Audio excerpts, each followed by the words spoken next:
আমি কালকে রাত্রের গল্প আমাদেরকে শোনাই। বিএনপির একদম শীর্ষ নেতৃবৃন্দের একজন পিসাব চরমনাইকে ফোন করেছেন। কি জন্য ফোন করেছেন?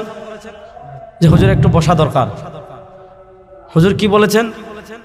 হুজুরের জবাবটা আমি শোনাচ্ছি যে ভাই, আপনি তো একজন প্রাজ্ঞ রাজনীতিবিদ, আপনার আগে রাষ্ট্র চালিয়েছেন, আপনাদেরকে বোঝানোর কথা না আমাদের কোন মিশন, আমাদের কোন ভিশন, এটা তো আপনারা বুঝতেই পারছেন।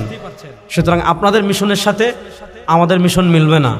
আমাদের মিশন নিজে এমপি হওয়া না, আমাদের মিশন নিজে মন্ত্রী হওয়া না, আমাদের মিশন হলো আল্লাহর জমিনে আল্লাহর বিধান বাস্তবায়ন করা। সুতরাং আপনাদের মিশনের সাথে আমাদের মিশন মিলবে না। চা খাওয়ার জন্য বসা যেতে পারে, মুসলমানের সাথে সম্পর্ক থাকবে, বসা যেতে পারে। হ্যাঁ, আমরা রাজনীতি করি, এটা দাওয়া। আমরা যখন রাজনীতির বক্তৃতা করবো, এটা আমাদের দাওয়া। আমরা যখন আমাদের মিশন নিয়ে যাব, এটাও আমাদের দাওয়া। সুতরাং দাওয়াতের নিয়েতে বসতে পারবো, কিন্তু আসন সমঝোতা নিয়ে আমরা আপনাদের সাথে বসতে পারবো না। কেন? আমাদের মিশন স্পষ্ট। ইসলামী আন্দোলন এমন সংগঠন যে আমরাও যদি ওদিকে যেতাম 20-25 আসন আমাদেরকেও দিত, কিন্তু আমরা শুধু সংসদে যাওয়া আমাদের মাকসাদ না। আমাদের মাকসাদ হলো আমরা আল্লাহর কোরআনের প্রতিনিধি হয়ে ইসলামকে বিজয়ী করার মিশন নিয়ে আমরা সংসদে যাব। যদি ওই ধারণ, ওই চেতনা নিয়ে যেতে পারি যাব, নচেত যেভাবে আসি চেষ্টা করে যাব। আমাদের কাজ চেষ্টা করা। আমরা যদি না পারি, তাদের পরবর্তী প্রজন্ম পারবে। তারাও যদি না পারে, তাদের পরবর্তী প্রজন্ম একদিন না একদিন এই দেশের সংসদ ইসলামের সংসদ হবে ইনশাআল্লাহ। এই দাওয়ার পিছনে ফুয়েল হলেন আপনারা, তরুণ আলেম যারা। আপনাদের ধারণ ক্ষমতা এখন বেশি, কারণ আপনারা জেনজি, সবচেয়ে জেনারেশন আপডেট।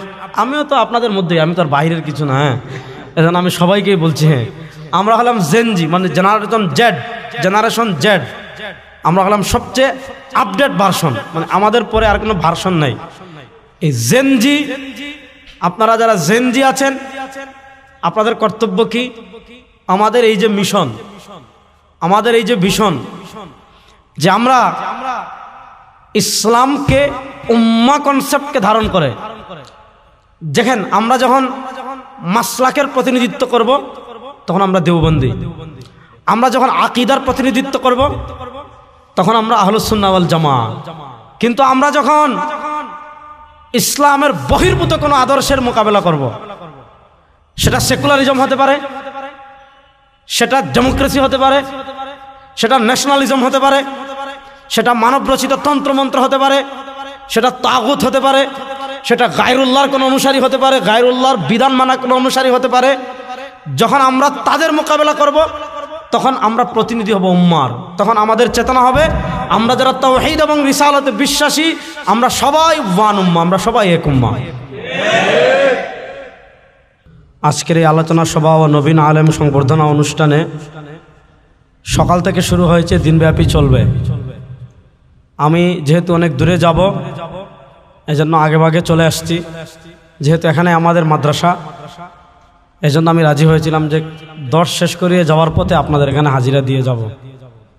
যেহেতু আপনারা সবাই আলেম, নতুন আলেম, আপনাদের খিদমতে দু একটি কথা বলতে পারা, এটা আমার জন্য অনেকটা সৌভাগ্যের। এজন্য বলছি, এখন প্রযুক্তির কারণে পুরো পৃথিবী আমাদের হাতের মুঠোয়। বর্তমান সময়ে আমাদের এগিয়ে যেতে হলে, আমাদের স্কিলকে এগিয়ে নিয়ে যেতে হলে যোগ্যতার কোনো বিকল্প নাই। একটা সময় ছিল আপনি বড় আবায়া পড়লে, বড় পাগড়ি পড়লে, হ্যাঁ গরমকালে আপনি আবায়া পড়ছেন, আবায়ের উপর আবার কোটি পড়ছেন, পাগড়িয়ে পড়ছেন, পাগড়ির উপর আবার রুমালও দিয়েছেন।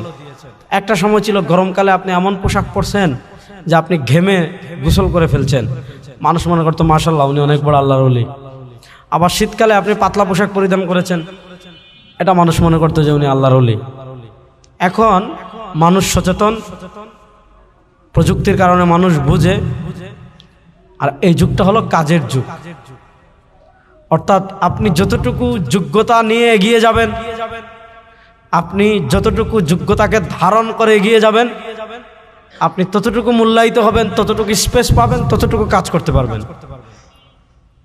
এজন্য আমরা যে লাইনে অগ্রসর হচ্ছি সেটা হলো দিন হেফাজতের রাস্তা। তো প্রিভিউয়ার্স, আজকের ভিডিওটি এই পর্যন্ত। ভিডিওটি ভালো লাগলে একটি লাইক করবেন, চ্যানেলটি সাবস্ক্রাইব করবেন। তো দেখা হচ্ছে নতুন আরেকটা ভিডিওতে। ততক্ষণ সবাই ভালো থাকুন, সুস্থ থাকুন। আল্লাহ হাফিজ।